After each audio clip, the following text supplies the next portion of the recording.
Neat ಪ್ರಶ್ನೆ ಪತ್ರಿಕೆ ಸೋರಿಕೆ ಆಯಿತು.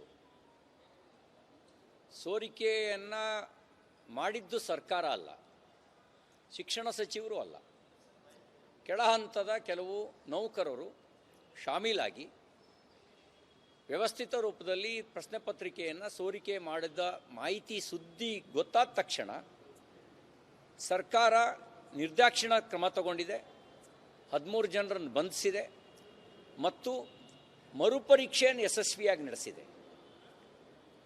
ಮರುಪರೀಕ್ಷೆಯನ್ನು ಯಾವುದೇ ಗೊಂದಲಕ್ಕೆ ಆಸ್ಪದವಿಲ್ಲದೆ ಮತ್ತೊಮ್ಮೆ ಸೋರಿಕೆ ಮರುಕಳಿಸದ ರೀತಿಯಲ್ಲಿ ಯಶಸ್ವಿಯಾಗಿ ಪರೀಕ್ಷೆಯನ್ನು ನಡೆಸಿದೆ. ವಿದ್ಯಾರ್ಥಿಗಳ ಭವಿಷ್ಯದ ಜೊತೆಗೆ ಆಟ ಆಡೋದಕ್ಕೆ ಯಾರಿಗೂ ಅವಕಾಶ ಕೊಡೋದಿಲ್ಲ ಅನ್ನುವಂಥ ಮಾತನ್ನು ಪ್ರಧಾನಮಂತ್ರಿಗಳು ಕೂಡ ಭಾಳ ಸ್ಪಷ್ಟವಾಗಿ ಹೇಳಿದ್ದಾರೆ.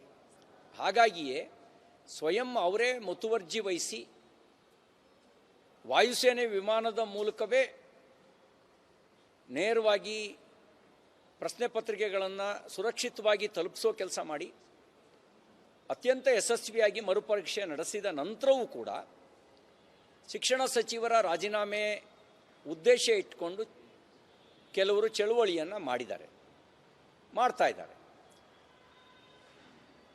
ಶಾಂತಿಯುತವಾಗಿ ಪ್ರತಿಭಟನೆ ಮಾಡುವ ಅಧಿಕಾರ ಎಲ್ರಿಗೂ ಇದೆ, ಪ್ರಶ್ನಿಸುವ ಅಧಿಕಾರವೂ ಇದೆ.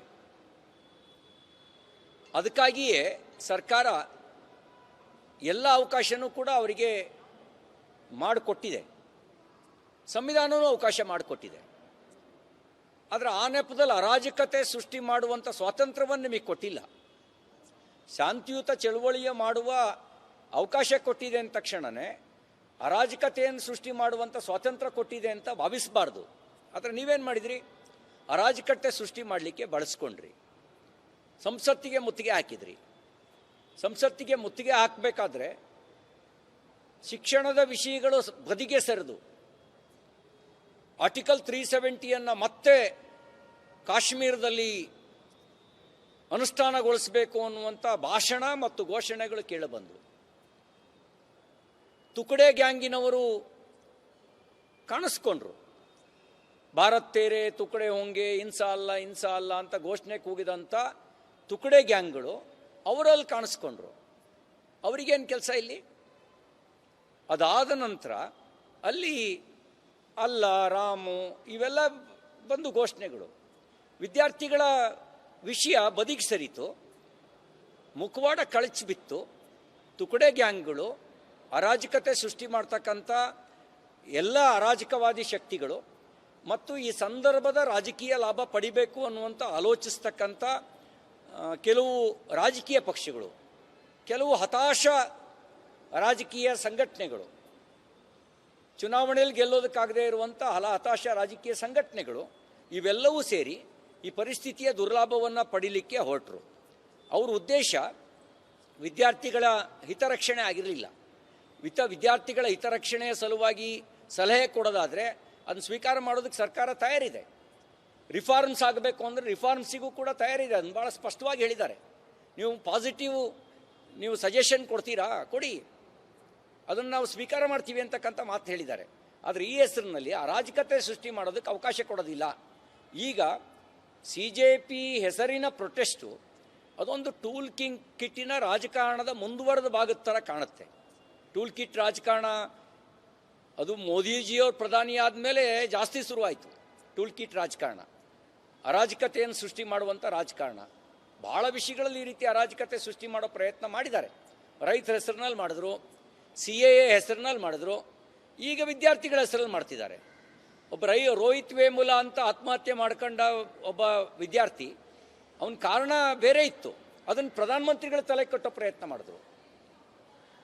ಅಂದರೆ ಅದಕ್ಕಿಂತ ಮುಂಚೆ ಯಾರೂ ಆತ್ಮಹತ್ಯೆ ಮಾಡ್ಕೊಂಡೇ ಇರಲಿಲ್ವಾ? ಅಂದರೆ ಅದನ್ನು ಪ್ರಧಾನಮಂತ್ರಿಗಳ ತಲೆ ಕಟ್ಟುವಂಥ ಪ್ರಯತ್ನ ಮಾಡಿದ್ರು. ಅದೇ ರೀತಿಯಲ್ಲಿ ಅಸಹಿಷ್ಣುತೆ, ಇಂಟಾಲರೆನ್ಸ್ ಅನ್ನುವಂಥ ಪದಪ್ರಯೋಗಗಳನ್ನು ಶುರು ಮಾಡಿದರು.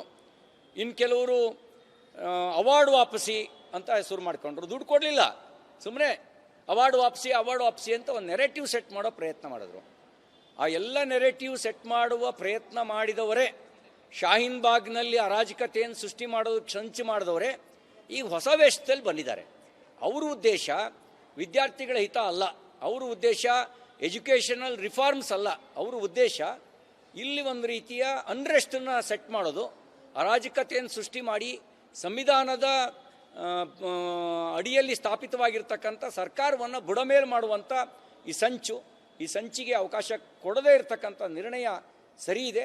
ನಾನು ಅವರಿಗೆ ಕೇಳಲಿಕ್ಕೆ ಬಯಸ್ತೇನೆ, ಇಲ್ಲಿಗೂ ಕಾಶ್ಮೀರದ ಆರ್ಟಿಕಲ್ 370 ರದ್ದು ಮಾಡಿದ್ದಕ್ಕೂ ನಿಮ್ಮ ವಿದ್ಯಾರ್ಥಿ ಹೋರಾಟಕ್ಕೂ ಏನು ಸಂಬಂಧ ಹೇಳಿ? ಏನು ಸಂಬಂಧ ಹೇಳಿ? ಈ ಎಲ್ಲವನ್ನು ನೋಡಿದಾಗ ನಿಮಗೆ ವಿದ್ಯಾರ್ಥಿಗಳ ಬಗ್ಗೆ ಕಳಕಳಿ ಇಲ್ಲ ಅಂತ ಅನ್ನೋದು ಅರ್ಥ ಆಗುತ್ತೆ. ಒಂದು ಮಾತನ್ನು ಹೇಳಲಿಕ್ಕೆ ಬಯಸ್ತೇನೆ, ಮೋದಿಜಿಯವರು ಬರೋಕ್ಕೆ ಮುಂಚೆ ಇಡೀ ದೇಶದಲ್ಲಿ ಇದ್ದಿದ್ದು ಕೇವಲ 51,000 ಮೆಡಿಕಲ್ ಸೀಟ್ಗಳು. ಇವತ್ತು ಹತ್ತಿರ 1,36,000 ಮೆಡಿಕಲ್ ಸೀಟು, 86,000 ಸೀಟ್ ಜಾಸ್ತಿ ಆಗಿದೆ. ಎಷ್ಟು ವರ್ಷದಲ್ಲಿ? ಕೇವಲ 12 ವರ್ಷದಲ್ಲಿ. ಮೆಡಿಕಲ್ ಕಾಲೇಜುಗಳು ಮುಂಚೆ ಇದ್ದಂಥ ಮೆಡಿಕಲ್ ಕಾಲೇಜು 384, ಈಗಿರೋದು 780. ಅಲ್ಲಿಗೆ ಹತ್ತಿರ 380ಕ್ಕೂ ಹೆಚ್ಚು, 390ಕ್ಕೂ ಹೆಚ್ಚು ಹೊಸ ಮೆಡಿಕಲ್ ಕಾಲೇಜುಗಳು.